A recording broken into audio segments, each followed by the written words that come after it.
संतोषी माता की जय। शुक्रवार के दिन प्राचीन संतोषी माता का व्रत किया जाता है। कहा जाता है मात्र इस व्रत की कथा को सुन लेने मात्र से रोग दोष संकट कष्ट पीड़ा का नाश होता है और मनोकामना पूर्ण होती है। आप भी परिपूर्ण व्रत कथा जरूर से सुने। आरंभ करते हैं। इस व्रत को करने वाला कथा कहते हुए सुनते हुए हाथ में थोड़ा सा गुड़ और भुने हुए चने रखे। सुनने के बाद संतोषी माता की जय कहते हुए और मुख से निरंतर संतोषी माता का स्मरण करते हुए कथा समाप्त होने के बाद चना और गुड़ गौ माता को खिला दें। साथ ही संतोषी माता की पूर्ण कथा सुने। कहा जाता है यह कथा अपने आप में अद्भुत है। कथा के अनुसार एक बुढ़िया थी, उसके 7 पुत्र थे। 6 कमाने वाले थे और एक निकम्मा था। बुढ़िया माँ 6 पुत्रों के लिए रसोई बनाती थी, भोजन कराती और पीछे से जो कुछ भी थोड़ा सा बचता था 7वें को दे देती थी। 7वां बहुत सीधा सरल सा था। मन में उसके कुछ भी नहीं था। मन से वह कुछ विचार भी नहीं करता था। एक दिन वह अपनी बहू से बोला, देखो मेरी माता मुझ पर कितना प्रेम करती है। वह बोली, क्यों नहीं, सबका जूठा बचा हुआ तुमको ही जो खिलाती है। वह बोला, ऐसा हो ही नहीं सकता। मैं जब तक अपनी आंखों से देख ना लूं मैं मान नहीं सकता। बहू ने हंसकर कहा, तुम देखो तभी तुम मानोगे। कुछ दिन बाद जब एक बड़ा त्योहार आया, घर में अनेक प्रकार के व्यंजन और चूरमा इत्यादि बनने लगा। तब वह जांचने के लिए, क्या मेरी माँ ऐसा करती है, सिरदर्द का बहाना कर पतला सा कपड़ा ओढ़कर सिर की ओर ढककर रसोई में घर की तरफ देखता हुआ सो गया और कपड़े में से सब दिख रहा था। 6 भाई भोजन करके आए। उसने देखा माँ ने उसके लिए सुंदर सुंदर आसन बिछाए हैं, 7 प्रकार की रसोई परोसी है। वह आग्रह करके सबको खाना खिलाती है। वह देखता रहा। 6 भाई भोजन करके उठे। तब माँ ने उनकी जूठी थाली में से लड्डुओं के टुकड़ों को उठाया और एक लड्डू बनाया। जूठन साफ कर उसकी माँ ने पुकारा, उठ बेटा, 6 भाई भोजन करके गए, अब तू ही बचा है, उठना, कब खाएगा। वह कहने लगा, माँ मुझे भोजन नहीं करना, मैं परदेश जा रहा हूँ। माता ने कहा, कल जाता हो तो आज ही चला जा। ऐसा सुनकर माँ से बोला, हाँ हाँ माँ मैं आज ही जा रहा हूँ। यह कहकर वह घर से निकल गया। चलते समय बहू की बात याद आई। वह गौशाला से कंडे थाप रही थी। उसके पास जाकर बोला दोहे स्वरूप में, और वह दोहा पढ़ने लगा, हम जावे परदेस आवेंगे कुछ काल, तुम रहियो संतोष से धर्म अपना पाल। वह बोली, जो वह अपनी बहू से, जो वह कह रहा था अपनी पत्नी से, और फिर बाद में पत्नी कही, जाओ पिया आनंद से हमरू सोच हटाए, राम भरोसे हम रहे ईश्वर तुम्हें सहाय। 2 निशानी आपनी देख धरू में धीर, सुधी हमरी मति बिसराए, रखियो मन गंभीर। वह बोला, मेरे पास तो कुछ भी नहीं है, यह अंगूठी है सो ले ले और कुछ निशानी मुझे अपनी दे दे। वह बोली, मेरे पास क्या है, यह गोबर भरा हुआ हाथ है। यह कहकर उसकी पीठ में गोबर के हाथ की थाप मार देती है और वह चल दिया। चलते चलते दूर देश में पहुंचा। वहां पर एक साहूकार की दुकान थी। वहां जाकर वह बोला, सेठ जी मुझे नौकरी पर रख लो।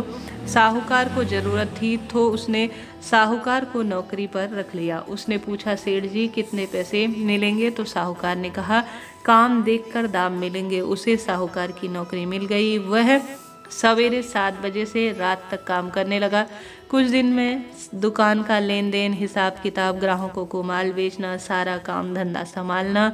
साहूकार के 7-8 नौकर थे। वह सब चक्कर खाकर गिरने लगे, यह तो बहुत होशियार बन गया है। सेठ ने भी उसका काम देखा और 3 महीने में ही उसे आधे मुनाफे का साझीदार बना लिया। 12 वर्ष में वह नामी सेठ बन गया और मालिक सारा कारोबार उस पर छोड़कर बाहर चला गया। उधर बहू पर क्या बीत रही थी यह आप सुनो। सास ससुर से उसे बहुत दुख देने लगे। सारी गृहस्थी का काम धाम उससे कराते थे, उससे लकड़ी लेने जंगल भेजते थे। इस बीच में घर की रोटी के आटे से जो भूसी निकलती थी उसी की रोटी बनाकर उसको रख दी जाती थी और फूटे नारियल के खोपरे में पानी दिया जाता था।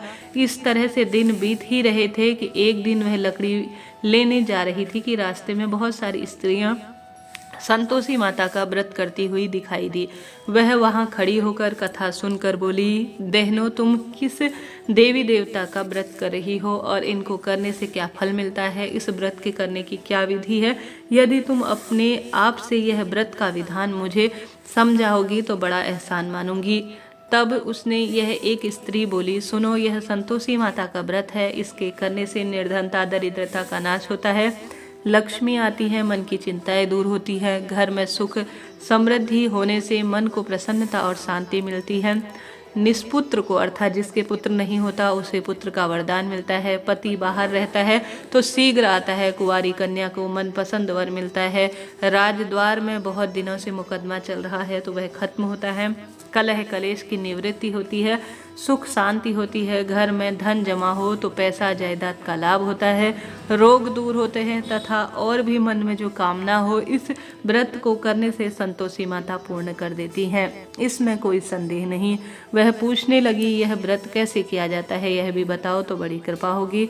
स्त्री कहने लगी, 1.25 रुपये का गुड़ चना लेना, इच्छा हो तो 5.25 रुपये का लेना या अपनी सहूलियत अनुसार लेना।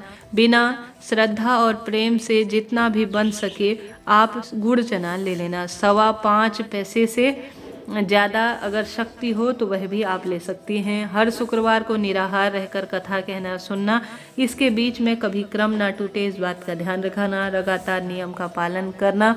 सुनने वाला कोई ना मिले तो घी का दीपक जलाकर उसके आगे जल का पात्र रखकर कथा कहना, परंतु नियम से करना। जब तक कार्य सिद्ध न हो जाए नियम पालन करना। कार्य सिद्ध हो जाने पर व्रत का उद्यापन करना। 3 महीने में माता पूरा फल आपको प्रदान करेंगी। यदि किसी के कारण कोई ग्रह खोटे हैं तो भी माता 1 वर्ष में अवश्य कार्य को सिद्ध कर देती है। कार्य सिद्ध होने पर ही उद्यापन करना, बीच में नहीं। उद्यापन में अढ़ाई सेर आटे का खाजा तथा इसी परिमाण से खीर तथा चने का साग बनाना। 8 लड़कों को भोजन कराना। जहाँ तक मिले देवर जेठ भाई बंधु बांधव कुटुंब के लड़के लेना, न मिले तो रिश्तेदार और पड़ोसियों के लड़के को भी बुला सकते हैं। उन्हें भोजन कराना, यथाशक्ति दक्षिणा देना, माता का नियम पूरा करना। उस दिन घर में कोई खटाई न खाए इस बात का ध्यान रखना। यह सुनकर बुढ़िया की जो बहू थी वह चल दी। रास्ते में लकड़ी के बोझ को बेच दिया और उन पैसों से गुड़ चना ले लिया। माता के व्रत की तैयारी कर दी। आगे चलकर सामने मंदिर देख पूछने लगी, यह मंदिर किसका है? सब कहने लगे संतोषी माता का व्रत है, मंदिर है। यह सुन माता के मंदिर में जाकर चरणों में लेट गई। विनती करने लगी, माँ, मैं दीन दुखी हूँ, निपट मूर्ख हूँ, व्रत के नियम का कुछ भी नहीं जानती, मैं बहुत दुखी हूँ। हे माता जगत जननी, मेरा दुख दूर करो, मुझे अपनी शरण में ले गो। माता ने दया आई। एक शुक्रवार बीता कि दूसरे ही शुक्रवार उसके पति का पत्र आया और तीसरे शुक्रवार को ही उसको भेजना हुआ पैसा उसे मिला। यह देख उसके जेठ जेठानी मुँह सिकोड़ने लगे। इतने दिनों बाद थोड़ा सा पैसा आया, इसमें क्या बड़ाई है? लड़के ताने देने लगे। काकी के पास अब पत्र आने लगे, रुपया आने लगा। अब तो काकी की भी खूब खातिर बढ़ेगी। अब तो काकी बोलने में भी कुछ हमसे बात नहीं करेगी। बेचारी सरलता से कहती है, भैया पत्र आए, रुपया आए तो हम सबके लिए अच्छा है। ऐसा कहकर उसकी आंखों में आंसू भर आए। माता संतोषी के मंदिर में वह कहने लगी, हे मातोश्वरी, मैं तेरे चरणों में गिरकर प्रणाम करती हूँ। गिरकर रोने लगी। कहती है, माँ, मैंने तुमसे पैसा तो नहीं मांगा, मुझे पैसों से क्या करना है? मुझे तो अपने सुहाग से काम है। मैं तो अपने स्वामी के दर्शन और उसकी सेवा ही मांगती हूँ। तब माता ने प्रसन्न होकर कहा, जा बेटी, तेरी सेवा कर कर तेरा स्वामी मिलेगा। यह सुनकर खुशी से वह बावरी हो गई। घर जाकर काम करने लगी। अब संतोषी माँ विचार करने लगी, इस भोली पुत्री से मैंने तो कह दिया कि तेरा पति आएगा और तुझे मिलेगा और तू उसकी सेवा करना। वह तो इसे स्वप्न में भी याद नहीं करता। उसे याद दिलाने में मुझे कुछ करना पड़ेगा। इस तरह उस बुढ़िया के बेटे के पास जाकर स्वप्न में वह माता प्रकट हो गई। साहूकार के बेटे सोता है या जागता है? वह बोला, माता, सोता भी नहीं जागता भी नहीं, बीच में हूँ, कहिए क्या आज्ञा है? माँ कहने लगी, तेरा घर बार है या नहीं? वह बोला, मेरा सब कुछ है माता, माँ बाप भाई बहन बहू, क्या कमी है? माँ बोली, भोले पुत्र, तेरी घरवाली घोर कष्ट में है और उसका वह जीवन कष्ट में चल रहा है। तेरे माँ बाप उसे दुख दे रहे हैं, वह तेरे लिए तरस रही है, तू उसकी सुध ले। वह बोला, हाँ माता, यह तो मुझे मालूम है, परंतु जाऊं तो जाऊं कैसे? परदेश की बात है, लेन देन का कोई हिसाब नहीं, कोई जाने का रास्ता नजर नहीं आता, कैसे जाऊं? माँ कहने लगी, मेरी बात मान, सवेरे नहा धोकर संतोषी माता का नाम ले, घी का दीपक जला, दंडवत प्रणाम कर कर दुकान पर जाकर बैठ जा। देखते देखते तेरा लेन देन सब चुक जाएगा, जमा माल बिक जाएगा, सांझ होते होते धन का ढेर लग जाएगा। अब तो वह सवेरे ही जल्दी उठ मित्र बांधवों के साथ अपने सपने की बात कही हुई जो है बात को अनसुनी कर दिल लगी उड़ाने लगा। कहने लगा, सपने कभी सच नहीं होते। एक बूढ़ा बोला, देख भाई, मेरी बात मान, इस तरह सांच या झूठ करने के बदले देवता ने जैसा कहा वैसा कर, तेरा क्या जाता है? वह बूढ़ी की बात मानकर वह नहा धोकर संतोषी माता को दंडवत प्रणाम कर कर घी का दीपक लगाकर दुकान की ओर चला गया। थोड़ी देर में वह क्या देखता है कि देने लेने वाले रुपए आ गए हैं, लेन देन का हिसाब सब हो गया है। जितना भी सामान दुकान में भरा था, खरीदार नगद दाम में सौदा करके ले गए। शाम तक धन खूब आया है, ढेर लग गया है। माता का चमत्कार देखकर वह तो माता को बहुत सुंदर स्वरूप में प्रणाम करने लगा। घर जाने के लिए उसने गहना कपड़ा सामान खरीदने लगा और वहाँ के काम को निपटा कर वह घर की ओर चल दिया। वहाँ बहू बेचारी जंगल के लकड़ी लाती, लौटते समय माता के मंदिर में विश्राम करती। वह तो उसका रोज रुकने का ही स्थान था। दूर से धूल उड़ती देख वह माता से पूछती है, हे माता, यह धूल कैसी उड़ रही है? माँ कहती है, हे पुत्री, तेरा पति आ गया है, अब तू ऐसा कर, लकड़ियों के 3 बोझ बना, एक नदी के किनारे रख, दूसरा मेरे मंदिर पर और तीसरा अपने सर पर रख। तेरे पति को लकड़ी का गट्ठा देखकर मोह पैदा हो जाएगा, वह आपके वहाँ रुकेगा, नाश्ता पानी बनाकर माँ से मिलने आएगा। तू लकड़ी का बोझ उठाकर जाना और बीच चौक में गट्ठा डालकर 3 आवाजें जोर से लगाना, लो सासू जी, लकड़ियों का गट्टा ले लो, भूसी की रोटी दो, नारियल के खोपरे में पानी दो, आज कौन मेहमान आया है?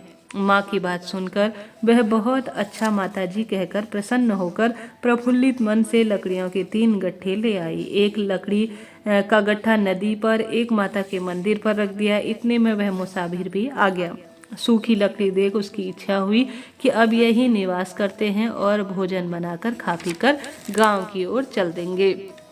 इस प्रकार भोजन खा लिया, विश्राम ले लिया और गांव को आ गया। उसी समय बहू सिर पर लकड़ी का गट्ठा लेते हुए आती है, उसे आंगन में डालती है, जोर से 3 आवाज लगाती है, हे सासू माँ, लकड़ी का गट्ठा ले लो, भूसी की रोटी दे दो, नारियल के खोपरे में पानी दे दो, आज कौन मेहमान आया है? यह सुनकर उसकी सास अपने दिए हुए कष्टों को भुलाने हेतु कहती है, बहू ऐसा क्यों कहती है? तेरा मालिक ही तो आया है, आ बैठ, मीठा भात खाकर कपड़े गहने पहन। इतने में आवाज़ सुनकर उसका स्वामी बाहर आता है और अपनी अंगूठी को देखकर व्याकुल होकर माँ से पूछता है, यह कौन है? माँ कहती है, बेटा, यह तेरी बहू है, आज 12 वर्ष हो गए हैं जब से तू गया है, तब से सारे गांव में जानवर की तरह भटकती फिरती है, घर का काम काज करती नहीं, 4 समय आकर खा जाती है। अब तुझे देखकर भूसी की रोटी, नारियल के खोपरे में पानी मांगती है। वह लज्जित होकर बोला, ठीक है माँ, मैंने इसे भी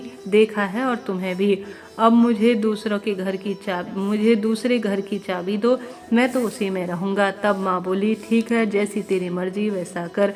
वह अपनी माँ की चाबी का गुच्छा पटक दिया। उसके दूसरे कमरे में जो तीसरी मंजिल थी वहाँ पर था, खोलकर सारा सामान जमाया। एक दिन में ही वह राजा के महल जैसे ठाट फाट से जीवन जीने लगा। अब क्या था, सब सुख उसके पास थे। इतने में अगला शुक्रवार आया। उसने अपने पति से कहा, मुझे माता का उद्यापन करना है। उसका पति बोला, बहुत अच्छा, यह तो खुशी की बात है, कर ले। तुरंत ही वह उजमन की तैयारी करती है, जेठ के लड़कों को भोजन के लिए आमंत्रित करती है। उन्होंने यह पूर्ण रूप से मंजूर किया, परंतु जेठानी अपने जो है बच्चों को लिखाती सिखाती है और कहती है, देख रे, भोजन के समय सब लोग खटाई मांगना, जिससे कि इसका उद्यापन पूरा ना हो और इसका व्रत भंग हो जाए। लड़के जीमने आए, खीर पेट भर कर खाई, परंतु बाद में याद कहते हुए करते हैं, हमें कुछ खटाई दे दो, अर्थात खट्टा दे दो, खीर खाना हमें भाता नहीं है। यह देखकर सब लोग खूब कहने लगे कि हमें खट्टा दे दो। बहू कहने लगी, खटाई को नहीं दी जाएगी, यह तो संतोषी माता का प्रसाद है। लड़के तुरंत उठकर बोले, तो खूब पैसा दे दो। भोली बहू कुछ नहीं जानती थी, सो उसने पैसे दे दिए। लड़के उसी समय जाकर इमली खाने लगे। यह देखकर बहू पर माताजी का कोप हुआ। राजा के दूत उसके और उसे पति को पकड़ कर ले गए। जेठ जेठानी मनमाने खोटे वचन कहने लगे। लूट लूट कर सारा धन इकट्ठा कर कर ले गए। सो राजा के दूत उसे पकड़ कर ले गए। अब सभी को सब चीज़ मालूम हो गया। जब जेल की हवा खाएगा, बहू ने कहा, सब काम तभी होंगे। रोती रोती माता के मंदिर में गई और कहने लगी, माता तुमने यह क्या किया? हंसाकर क्यों रुलाया है मुझे? माता बोली, पुत्री तूने उद्यापन कर कर मेरा व्रत भंग किया है, इतनी जल्दी सब बातें भुला दी। वह कहने लगी, माता भूली तो मैं नहीं हूँ, कुछ अपराध किया है तो कृपया मुझे बताओ। मुझे तो लड़कों ने भूल में डाल दिया, मैंने भूल से उन्हें पैसे दे दिए, मुझे क्षमा करो। माँ बोली, ऐसा भी कहीं नहीं है कि तू भूली है। वह बोली, माँ मुझे माफ़ कर दो, मैं कुछ नहीं जानती, मैं तुम्हारा फिर से उद्यापन करूँगी। माता बोली, अब भूल मत करना। वह बोली, अच्छा माँ, अब भूल नहीं होगी। अब बताओ वह कैसे आवेंगे? माँ बोली, पुत्री जा, तेरा मालिक तुझे रास्ते में ही आता हुआ मिल जाएगा। वह घर को चली। रास्ते में पति आता हुआ मिला। उसने पूछा, तुम कहाँ थे? वह कहने लगा, इतना धन जो कमाया है उसका टैक्स भरने राजा के पास गया था। वह प्रसन्न होकर बोली, भला हुआ, अब घर चलो। कुछ दिन बाद फिर शुक्रवार आया और वह बोली, मुझे माता का उद्यापन करना है। पति ने कहा, पूर्ण रूप से करो। वह बोली, जेठ के लड़के को भोजन करने के लिए कहो। जेठानी ने फिर से 2-4 बात सुना दी और लड़कों को सिखा दिया कि तुम पहले ही खटाई मांगना। लड़के गए, खाने से पहले ही खटाई मांगने की बात कहने लगे कि हमें खीर नहीं भाती, जी मिचलाता है, कुछ खटाई दे दो। बहू बोली, खटाई खाने को नहीं मिलेगी, खाना है तो खाओ, नहीं तो कोई बात नहीं। यह कहकर ब्राह्मणों के लड़के ने भोजन कराने लगी। यथाशक्ति दक्षिणा दी, एक एक फल उन्हें दिया, जिससे संतोषी माता प्रसन्न हुई। माता की कृपा से ही 9वें मास में उसको अर्थात 9वें महीने में चंद्रमा के समान सुंदर पुत्र हुआ। पुत्र को लेकर माता जी के मंदिर प्रतिदिन जाने लगी। माँ ने सोचा, यह रोज आती है, आज क्यों न मैं इसके घर चलूं, इसका आसरा तो देख लो।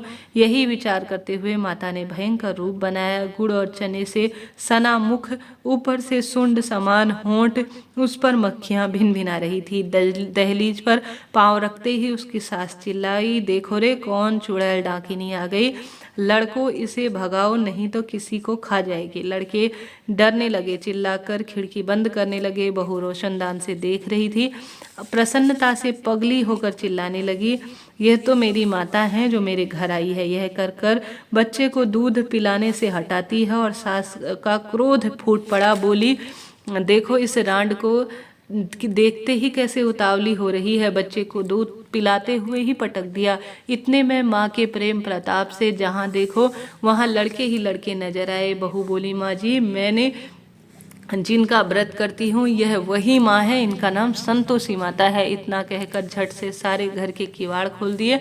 सबने माता के चरण पकड़ लिए और विनती कर कर प्रार्थना करने लगे कि हे माता, हम सब मूर्ख हैं, अज्ञानी हैं, तुम्हारे व्रत की विधि हम नहीं जानते, तुम्हारा व्रत भंग कर कर हमने भारी अपराध किया। हे माता, हमारे अपराध को क्षमा करो। इस प्रकार से माता उन सभी की क्षमा याचना और उस बहू की भक्ति से प्रसन्न हुई और बोली, हे माता, बहू को जैसा फल दिया वैसा सबको देना और यह कथा सुनने पढ़ने वालों के मनोरथ सिद्ध करना। मेरे साथ आप सभी भी बोलिए, जय संतोषी माँ।